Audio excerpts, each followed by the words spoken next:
Aibovan. Today most of us are working online. Kids are doing classes online, people are working from home. Therefore, having backup power has become an important thing. Right? I have seen a lot of people facing problems because of power interruptions. Right? They are unable to attend to meetings, unable to go for online classes, unable to finish their work on time.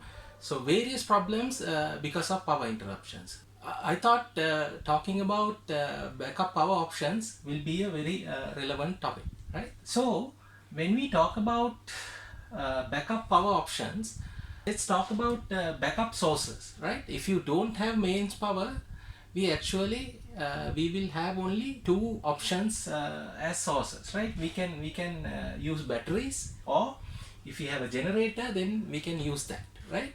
So we will talk about batteries and generators, what are the options we have and how we can use them, right? The other thing about backup power is backup type. So there are two backup types, mainly online backups and offline backups.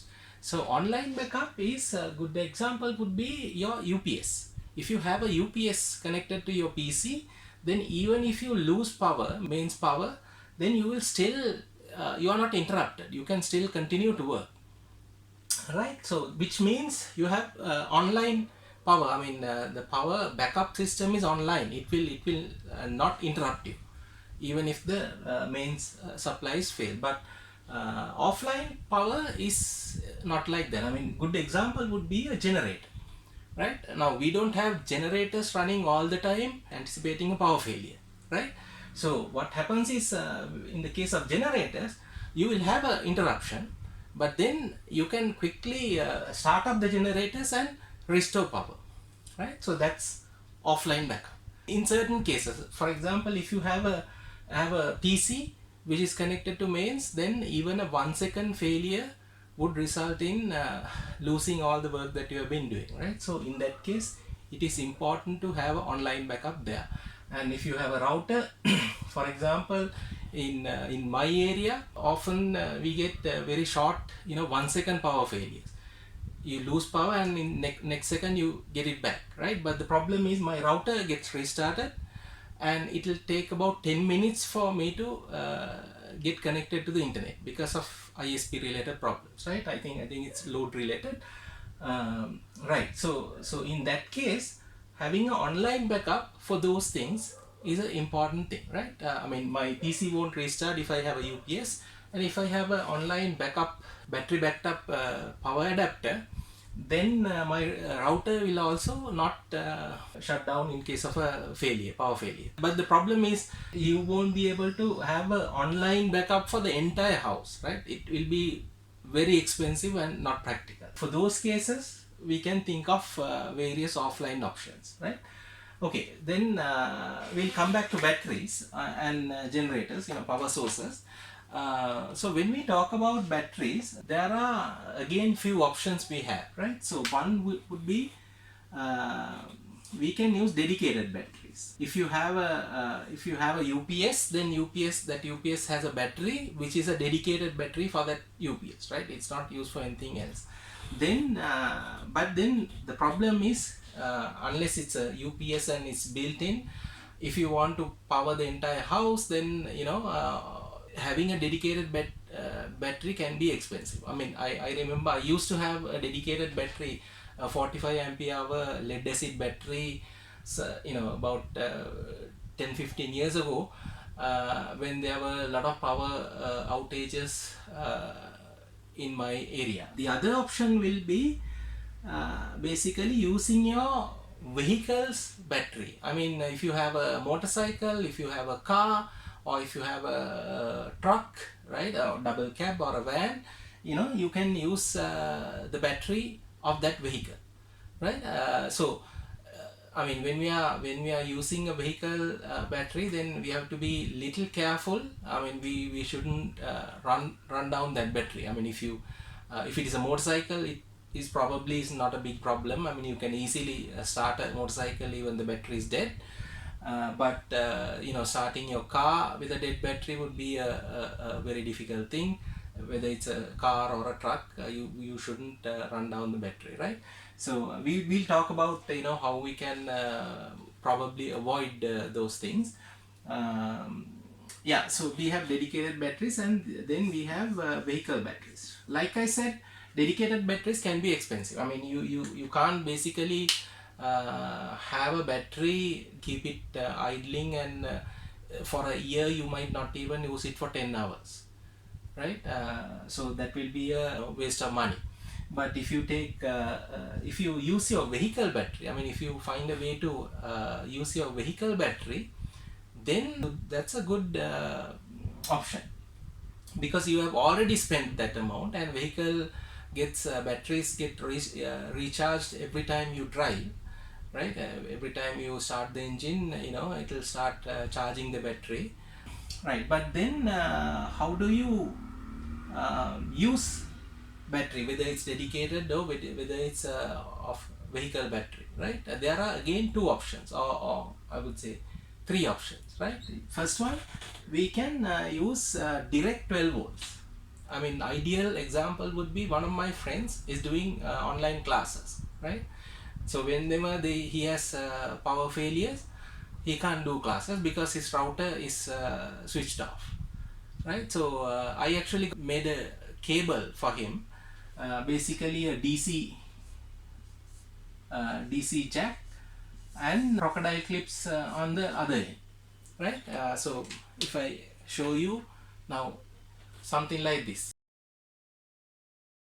So this is basically a DC jack with I mean, you don't even have to solder anything. There are two nuts you can fix your wire, and then two connectors are, so you can basically clip onto the motorcycle battery. Directly you are using 12 volts, right? Because the router, most of the routers are 12 volts DC. You can do that. That would be the most efficient thing to do, right? But the problem is, I mean, if you have a PC, then you can't do that, right? I mean, PC won't run off 12 volts, right? You will have to have 230 volts for your PC, right? First thing is using direct DC 12 volts, right? That's the first thing. The second one would be to buy an inverter. So, I mean, you can buy an inverter from the market. There are 12 volts to 240 volt inverters, right? From 500 watts to, let's say, 5000 watts. I mean, there are there's a range. You can, if you can go for something like 1000 watts or 2000 watts, that would be ideal, right? For a small house, even in case of power failures at night time, you can even, I mean, at least if you can switch on lights, that will be a big help, right? I mean, you're working in the kitchen. If you have your regular lights working, then that's a big help, right? I mean, when you go to the washroom, if your lights are working, that's a big help, right? So having a 1000 watt or 2000 watt inverter is ideal, right? But they are not too expensive. You can buy I mean, you can browse online and see what options you have. It can be like 2000 rupees to 4000, 5000 rupees. You can buy a inverter, right? So the good thing about inverter is, I mean, you can so inverter basically, so you have your battery. It can be your car battery or a dedicated battery, and you have your inverter. So there are two cables coming from the inverter with crocodile clips, for example, and then there is a power out socket here. So you can connect this to your house power supply, right? Power socket, so which will allow you to power all the lighting and other, even a fan, even your TV can be powered off a inverter like this, right? Yeah, so the good thing about inverter is, I mean, there are low battery level power cutoffs. I mean, the inverter will most probably will not run down your battery, right?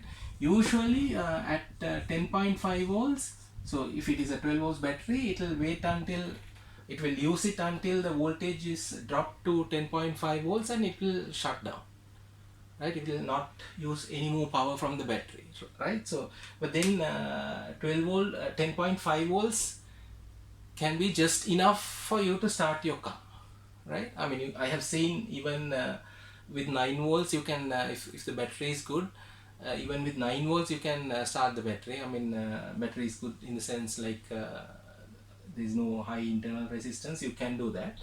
So even a 10.5 volt should be enough for you to start your car, right? uh, yeah, and then the other option you have is to use a old UPS. I mean, that's the third option is using a UPS.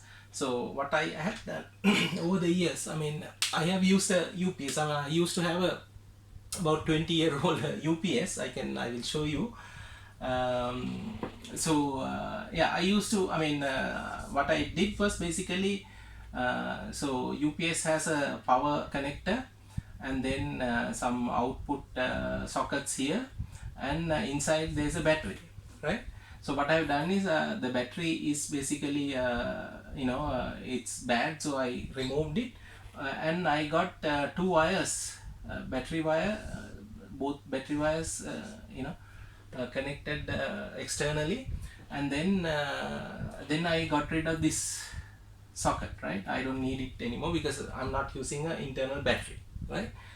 And then I plug this to my house, and these two to my battery, vehicle battery, and I'm powering the house through the UPS, right? It's not that difficult, but unfortunately UPS, my UPS was like 400 VA, like small UPS. So but anyway, in an emergency that will be a lifesaver. That can be a lifesaver, right? Very convenient thing to do.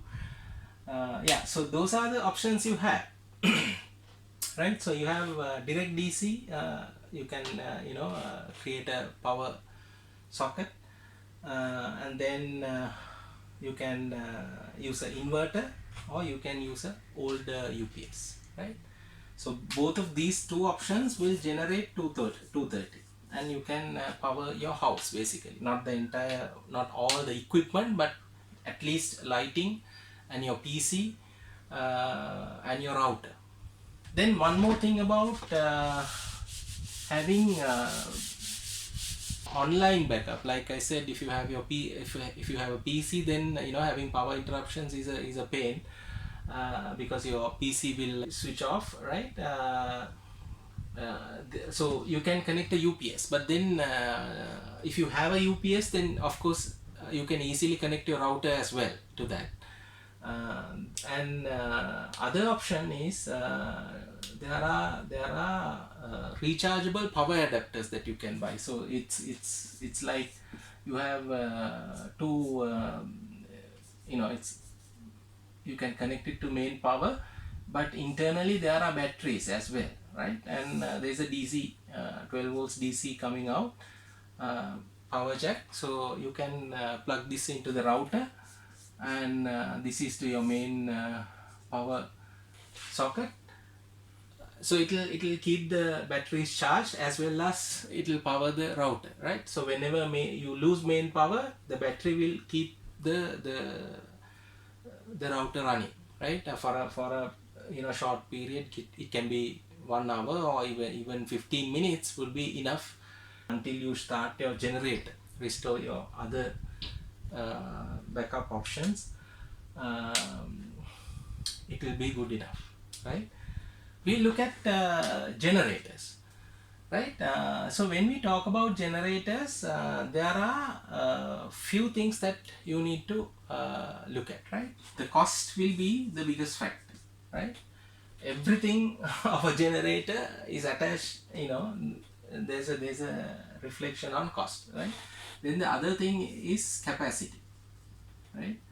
I mean, do I need a 1 kVA generator or a 5 kVA generator, right? I will also give you some direction there, right? Then the other biggest factor is noise, right? Now if you are buying a generator, this is, I think, is the biggest thing that you need to consider, right? The noise factor, and then type of generator, right? Of course the smoke is also another factor that you need to look at, right? Now when we talk about capacity, I think the smallest generator that you can buy in the market is about 800 VA, right? So 800 VA is uh, it's like 800 watts, right?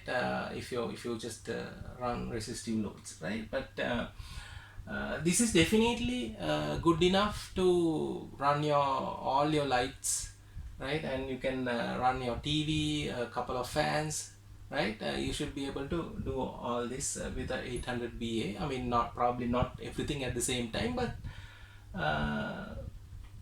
you should be able to manage without much of a problem, right? Then you won't be able to run your refrigerator of 800 VA. I mean, refrigerator will run, but you won't be able to start it, right? Because this starting current is high on a normal refrigerator. But if you have an inverter refrigerator, then again this should be this might work, right? I mean, I don't have an inverter refrigerator, so I don't know, but I know inverter air conditioner can run off this one, right? Because I have one and it runs.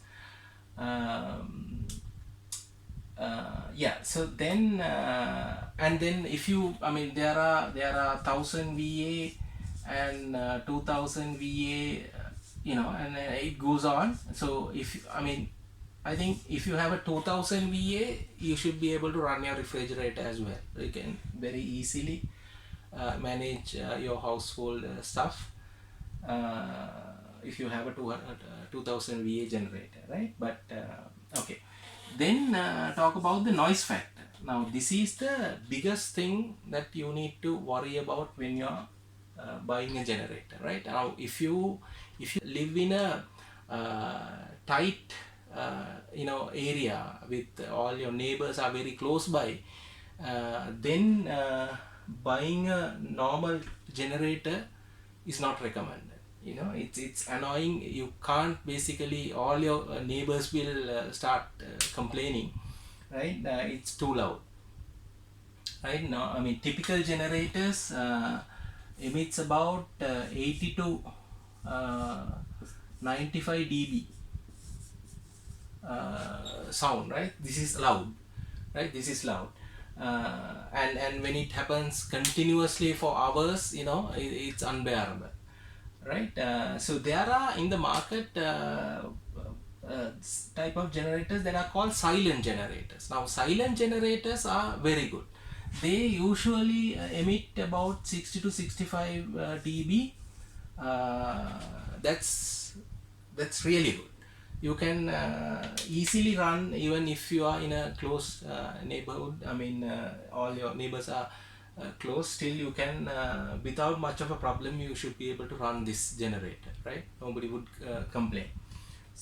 So but the problem is there, I mean, this, if you, I mean, you can buy a, let's say 800 VA or 1000 VA generator, a normal generator for, let's say, 30,000, and 1000 VA silent generator will cost you about 120,000, right? I mean, just rough pricing, right?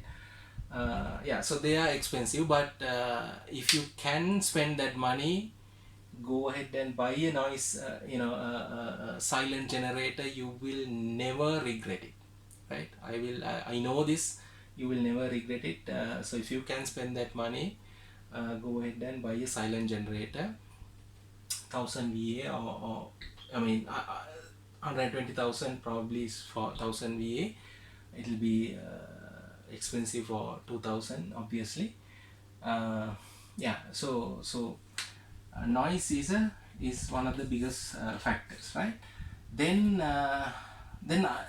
about smoke, don't think that you can buy a generator, put it in a room and shut down the room and it will run, right? It's not, right?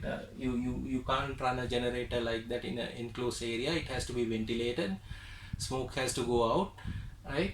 So you can't definitely run it inside. Even if it is a silent generator, you can't run it inside the house, right? It has to be ideally on the ground, or at least in a balcony or on a rooftop, right?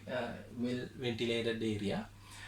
um, right. Then about the type of generator, I mean, in the market today there are only two types actually. Generators, there are three types. You have the traditional generator, and then you have the AVR, automatic voltage regulator generators, and then the latest ones are the inverter generators, right? So inverter generators are mostly silent generators are actually inverter generators, right? I mean, inverter generators are the best because one, the most of them are silent, right? I mean they made it silent, not because they are inverter they are silent, but they have made it silent. Then they can run at low RPM if there is less load, right? I mean, let's say you can buy 1000 VA and you're only running a couple of lights, then you might be only using 100 watts or even less than that, or it can be 50 watts, right? So inverter generators can slow down and run at a very low RPM if the power requirement is less, right? And it will automatically speed up whenever you are loading the generator, right? But in the case of traditional generators and AVR generators, they have to run at a fixed RPM in order to give that 50 hertz output, right? So if the engine slows down, that 50 hertz will uh, go down, the power quality will be affected.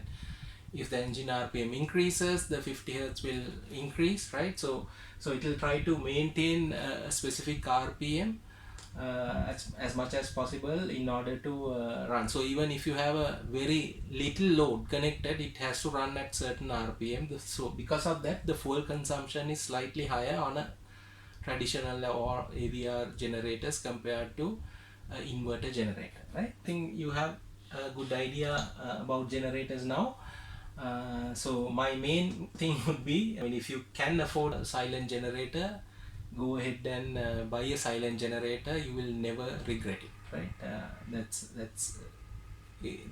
that much of a difference. Okay, this is my trusty old UPS. It's a 20-year-old. It's a bit rusted on the top. So these are the modifications that I have done. So I've got the battery wires connected outside, and then this is the output, right? And I've got rid of the normal wire that used to connect to the mains, right? So the two wires, now end of the two wires I have connected the crocodile clips. So now you can connect the clips to the battery. So you need to make sure that this is negative, the positive side is on this here. So when you're connecting your UPS to the battery, you have to make sure that you always connect as close as to the battery. So there's a fuse, 150 ampere fuse here. I'm not connected to any of those, so the vehicle is unaffected because of these things. Now here I have a ampere meter, right? So you can see it's not drawing anything, just 0.04, just not drawing anything. And when I switch on,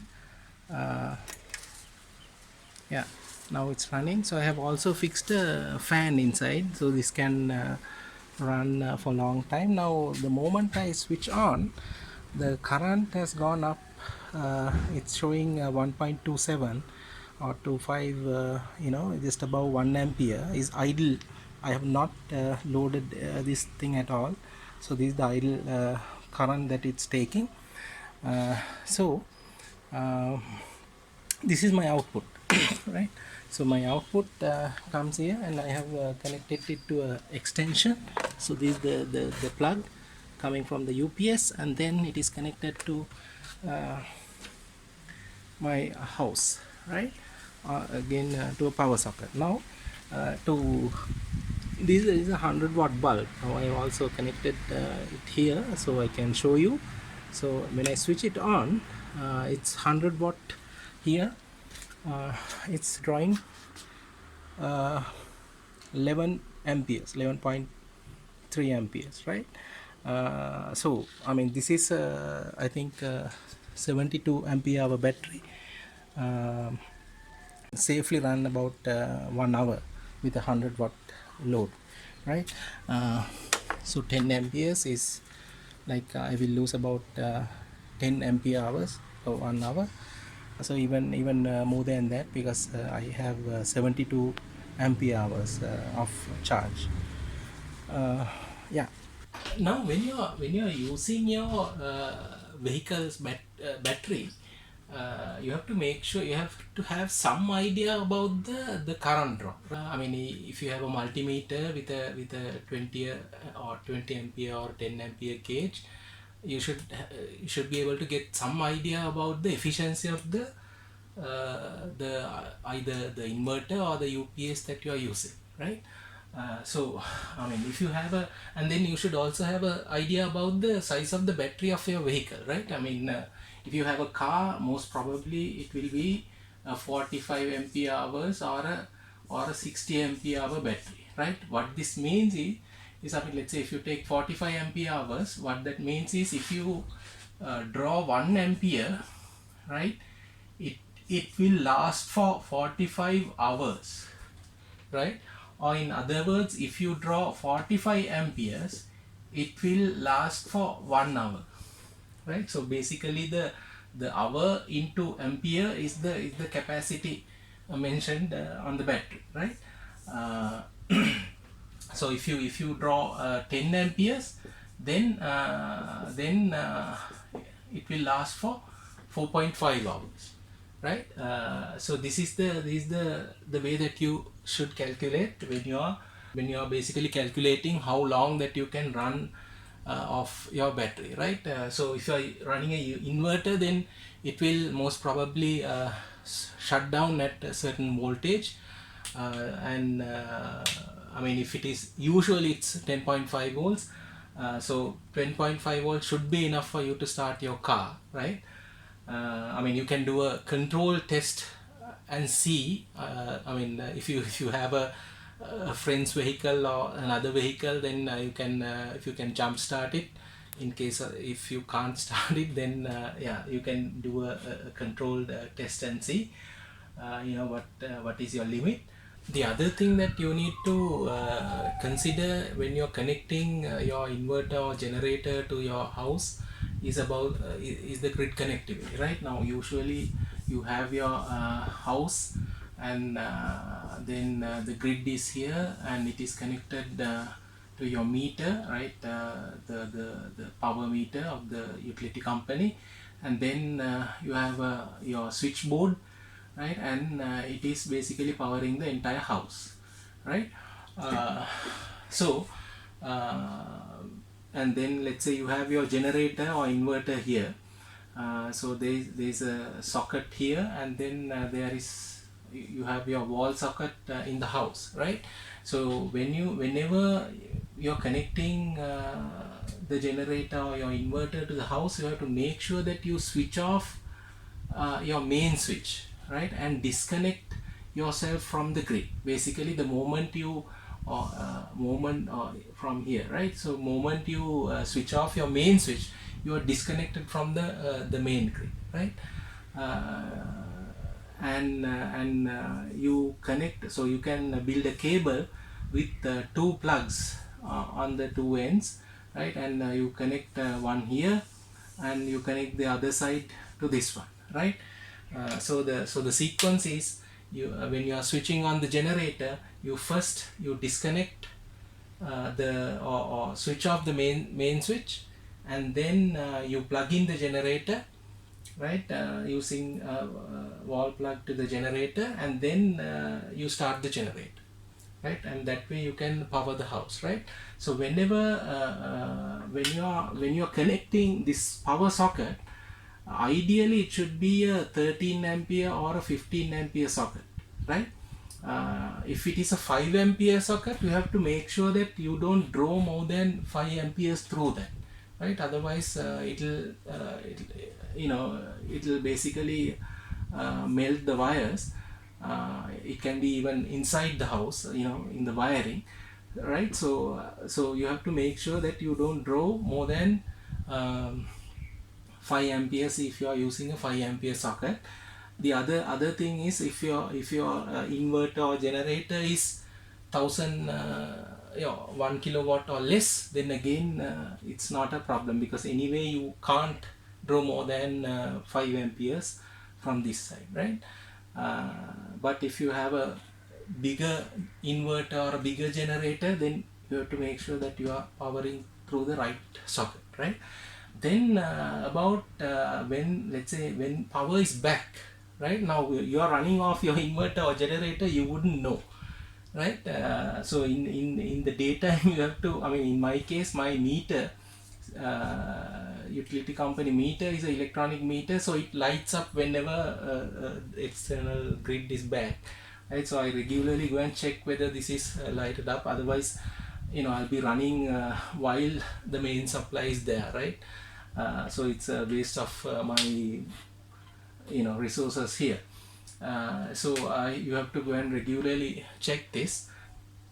Or if it is night time, then you will see all the other neighborhood and everything is powering up. So you can then start switching back to the grid, right? So when you are switching back to the grid, the sequence is the reverse, right? You switch off your generator or inverter, and then you disconnect the plug here, right, this one, and then only you can switch on the main switch, right? Then you are safely, this part is disconnected, and you can now again connect it back to the grid, right? Then one more thing about before switching on the generator, when you're switching on the generator, now if you have your fans and refrigerators and various other equipment connected, right, the moment you start giving supply, these things will start to switch on, right? That will overload the UPS or the inverter or the generator, right? And it will trip,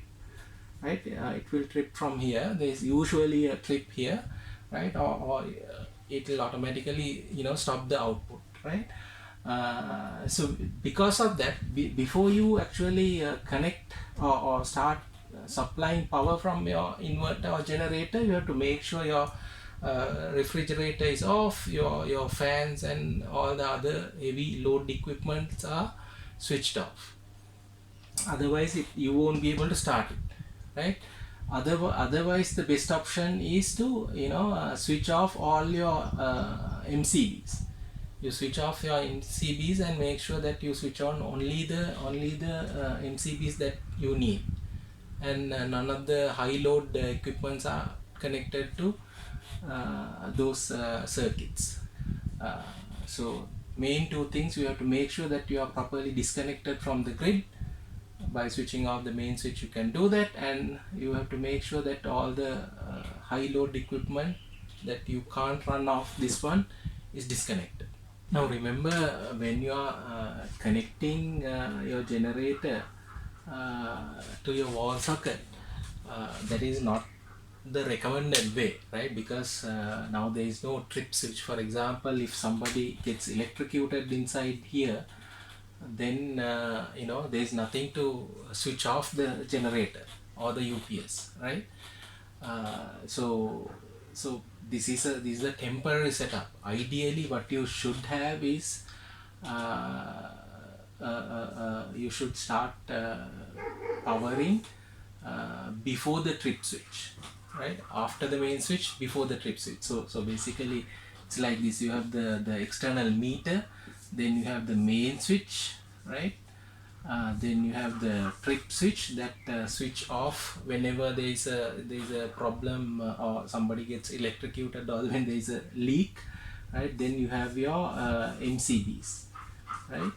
And then only your lights and everything will come, right? Now what we are doing is basically we are supplying power from this point, so everything will go from the other side. The ideal correct way to do this is basically power from this point. So you can switch off the grid from the main switch, right? From this point you can disconnect using this one, and you supply from here, so your trip switch and MCB and everything will work, right? So MCB is not a big problem because anyway this guy won't let you overload it, right? Unlike the grid. But trip switch is a problem. I mean, there can be generators which basically has built-in trips, but in the most cheap Chinese generators, they only have a MCB connected, right? No trip switch, right? So this is a temporary setup. You shouldn't be doing this as a normal thing, but and you have to be careful when you are using electrical equipment while this setup is running, right? Hope this video will give you some ideas about backup power options for you. It can be different for different people, so you should be able to choose what is right for you. And if you like this video, please press the like button and subscribe to my channel. Thank you.